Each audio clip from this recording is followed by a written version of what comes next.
News first ಲೈವ್ಗೆ ಸ್ವಾಗತ. ನಾನು ವಿಜಯ್ ವೀರಪ್ಪ. ಮೊದಲಿಗೆ ಹೆಡ್ಲೈನ್ಸ್. ಶಿವಮೊಗ್ಗ ಲೋಕಸಭಾ ಚುನಾವಣೆಯಲ್ಲಿ ಈ ಬಾರಿ ಗೆಲ್ಲೋದು ಯಾರು? ಸಂಸದ ಬಿವೈ ರಾಘವೇಂದ್ರ ಗೆಲ್ಲಿಸಿ ಅಂತ ಶಾಮನೂರು ಹೇಳಿಕೆ. ಈ ಬಾರಿ ಕಾಂಗ್ರೆಸ್ ಗೆಲ್ಲುತ್ತೆ ಅಂತ ಡಿಕೆಶಿ ತಿರುಗೇಟು. ಕಾಂಗ್ರೆಸ್ನೊಳಗೆ ಕದನ ಶುರು.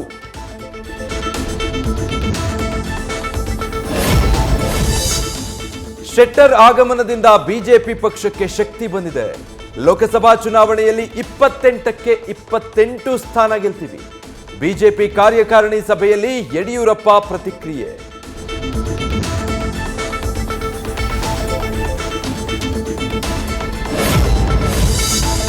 ಇಂಡಿಯಾ ಮೈತ್ರಿಕೂಟದಲ್ಲಿ ಒಗ್ಗಟ್ಟು ತರುವುದಕ್ಕೆ ಸರ್ಕಸ್. ಬಿಹಾರ ಸಿಎಂ ನಿತೀಶ್ ಕುಮಾರ್ ಜೊತೆ ಮಾತನಾಡಲು ಮಲ್ಲಿಕಾರ್ಜುನ ಖರ್ಗೆ ಯತ್ನ. 3-4 ಬಾರಿ ಕಾಲ್ ಮಾಡಿದ್ರು, ನೋ ಯೂಸ್. ಬಿಜೆಪಿಯಿಂದ ಆಪರೇಷನ್ ಆಟವೂ ಶುರು.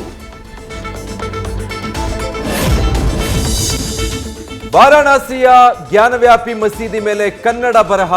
16ನೇ ಶತಮಾನದ ನರಸಿಂಹನ ಬಿನ್ನನ ಎಂಬ ಬರಹ ಪತ್ತೆ. ಪುರಾತತ್ವ ಇಲಾಖೆ ಕೋರ್ಟ್ಗೆ ಸಲ್ಲಿಸಿದ ವರದಿಯಲ್ಲಿ ಉಲ್ಲೇಖ. ಹಲವು ಹಿಂದೂ ಕುರುಹುಗಳು ಪತ್ತೆ.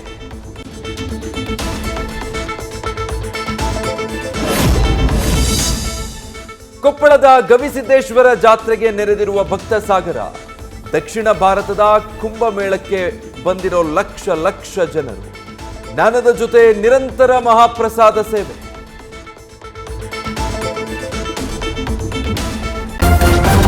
ನ್ಯೂಸ್ ಫಸ್ಟ್ ನಿರ್ಭೀತಿಯಿಂದ ನಿಮ್ಮ ಪರವಾಗಿ.